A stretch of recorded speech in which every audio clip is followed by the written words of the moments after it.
Hello and welcome back. Today we've got another £500 worth of £2 coins we're hunting through, looking for commemoratives, ones with more than face value, but ideally new ones for the new book.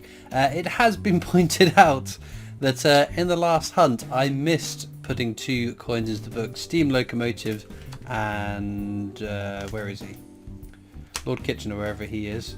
Lord Kitchener there. So I went back through the bag and I dug these 2 back out because they haven't gone back to the bank yet, but seeing as they're the common coins, let's just try and find them anyway. So if they were really rare coins, then I would probably retcon and put them back into the book where they should be, but given that they're fairly common coins, I'm sure we'll find those again. I think I was probably just a little bit overwhelmed with how many new coins we had to add to the book, which is rather exciting. So let's get into this bag and see what we find today, and hopefully anything new will go into the book.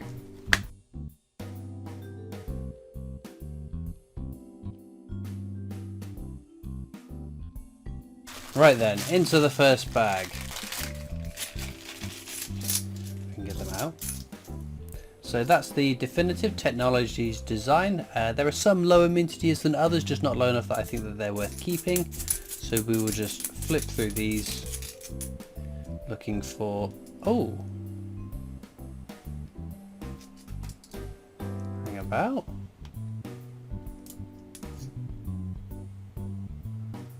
That portrait does not look right.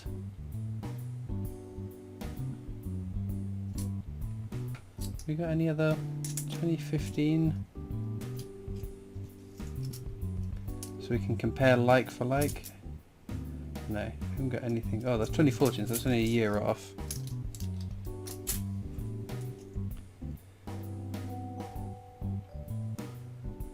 That's definitely the wrong portrait, isn't it? Well, not the wrong portrait, it's the right portrait, but we've got one of the initials missing.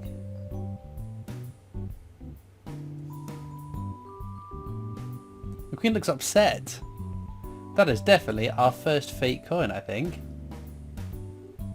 I might not have spotted that without a little bit more attention. It's got the age inscription. So, this is my concern with a counter tracking fake coins found in this book. If it's a marginal choice and I'm not 100% sure, what do I do? I think I'm fairly confident that this is a fake coin. The more I look at the portrait, the more it's convincing me that it definitely is. I mean, the reverse isn't. I probably would be fooled by that. The obverse though, that's got to be a fake, hasn't it? Surely. Well, we do have counters tracking some things. Some of the common coins, some of the uncommon coins are new for this book. Fake coins. At the end of the video we can see how much money I've lost to fake coins. Oh, there we go. There's a coin that's over face value. Shakespeare's Histories. Check the age inscription. The Hollow Crown. That's as it should be. It's just 2016 seems to have been a bad year for the Royal Mint, putting the age inscriptions on coins. So we do... I messed up this now. That fake coin has somewhat flummoxed me. But no, only the second episode. There we go. There's a Lord Kitchener. That replaces one of the 2 coins I missed in the last video. So Lord Kitchener, there's something to look for.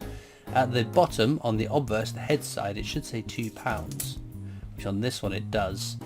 There is the mule error, whereby the wrong die has been used for one side of the coin, producing a coin where the heads and tails, or obverse and reverse, don't match. Oh, there we go. Steam Locomotive. There we go. We put things all right in terms of the coins that I have missed. And just so you know that I'm not cheating, the ones I pulled out of that last bag are still here. So, off to the side. There you go. Not that you cheat. Oh, Lord Kitchener and a Steam Locomotive though. Imagine if they were the last 2 coins I needed to fill the book. I just didn't find any until the last one. We had all the Commonwealth Games, a 2021 Britannia, and I was sat there crying to myself that I hadn't found Steam Locomotive and Lord Kitchener. It does happen though. And people getting stuck on fairly common coins. I've had people that can't find Tom Kittens, and I think, my goodness, I found Tom Kittens Not in every 50p hunt, but a sizable percentage of them, because it is a very common coin based off their mintage, obviously. Being so high, the more that they're minted, the more likely you are to see it in circulation. Obviously, there's a bit of a... Excuse me, sneezing there. Oh, we've got the abolition of the slave trade, which we're keeping track of on the counters. I haven't got my little cheat sheet to remind me which ones we're counting, because as many of you already know, I have a brain like a sieve. So I have to keep reminding myself. I was editing... Oh, there we go. Brunel's achievements, archers at Paddington Station. 1 or 2 Brunel £2 coins you can find. I was editing the last £2 coin hunt, because I've had a bit of a break from recording. That just sounds a bit weird. That's probably just where it's new. Oh, now that I found one fake coin, I'm on hyper alert for other fake coins. Distracting myself. So I was editing the first coin hunt for this new book, and I think it was an Army Centenary coin came up, so I just dragged in my little thing for the counter to go into the video. Looked down to my little spreadsheet to see what number it was, and then realised, oh no, we're not doing this one anymore. So it'll take me a little bit of time to train myself into the mindset that some new coins have counters and some of the old ones no longer do. Abolition of the slave trade for the second time. So obviously we're keeping track of those to see how many we can find of those before we find the variant of this coin. We probably won't find the variant, but you can see this has got a bobbled texture finish on the inner part of the coin. If it's smooth with the initials DG for David Gentleman to the bottom right of the 7, that is the version that went into the coin sets and not out into general circulation. But it'd be interesting if we found 100 and then we find that variant of the coin. Probably won't happen, given how many Army Centenaries, well over 100 we found of those in the last book, and we didn't find the rotation error or an edge inscription error. I don't think there are actually any known edge inscription errors of the Army Centenary floating about that I have seen, but I stand corrected if there is. But the rotation error, I've been told by multiple people, was worth looking out for. I do check all the coins for rotation errors though, before we wrap up the video. I'll hunt through all the coins like we are now, and then I'll flip through them all again, checking a little bit more closely for any errors. I just don't think that's as entertaining to do, and requires a bit more of my concentration. I can't prattle on and check for these finite errors as well. Right, Guy Fawkes there. Another fairly common coin. Shouldn't have a problem finding one of those. That's it for that back there. These stacks of coins are getting a little bit wonky. I haven't done very well at that. I do keep them all stacked up on the side, all oriented in the right direction, so that I can very easily take them and grab them, check for rotation error. Oh, look at that! There's a bit of cud error on the back of the Queen's portrait there.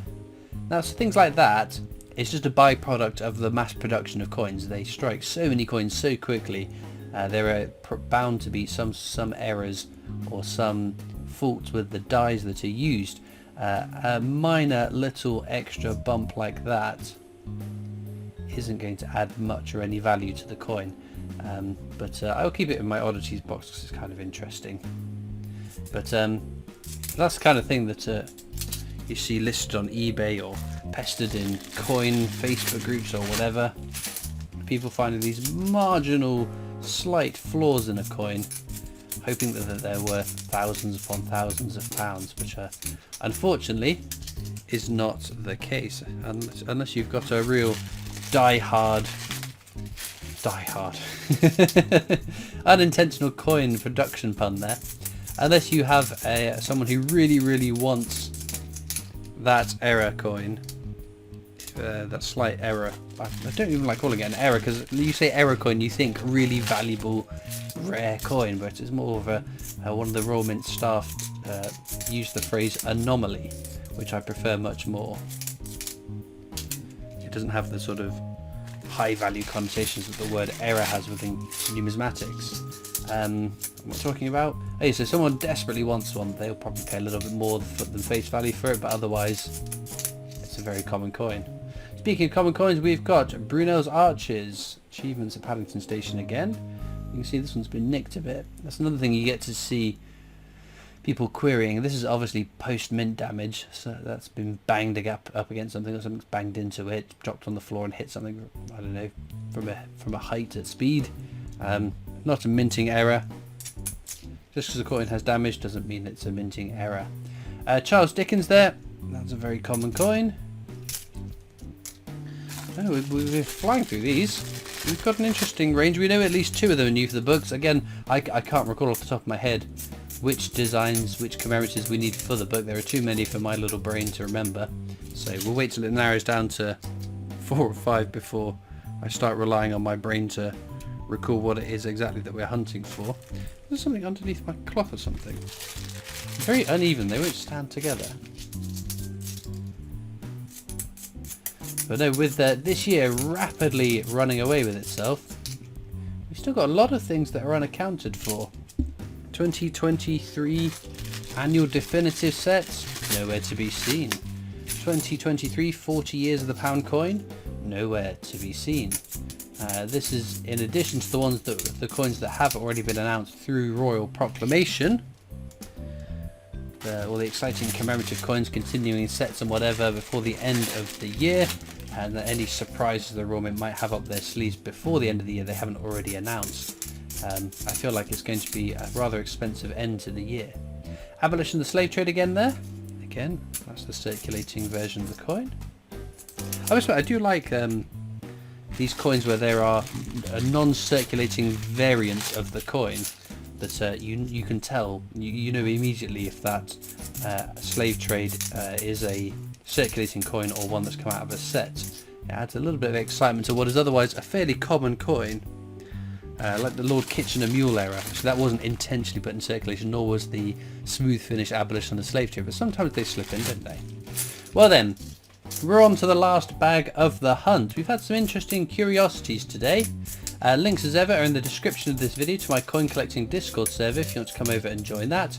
There's also links to my other social media channels, the PO Box address you can write into me with, and of course the Britannia Coin Company's YouTube channel, who I work for as my day job making videos for them. I'm going to check the coins off to the side now to see whether there are any errors I might have missed. Okay then, so no errors found unfortunately, but four, I've double checked this, 4 new coins for the book. We've got Steam Locomotive, Trevithick's Locomotive as number 1. Gunpowder Plot was number 2. Lord Kitchener number 3, and Shakespeare's Histories number 4. So filling up another 4 spots. Starfind, I'm probably going to give it to the fake. It's just such a weird Portrait of the Queen to use. Obviously it's a fake coin, so it's not an official coin, but it just looks so bad, doesn't it? But let me know in the comments what your favourite coin from today's video is, and all it leads me to do is thank you so much for watching. I hope you've enjoyed, and I'll see you next time for more coins. Bye.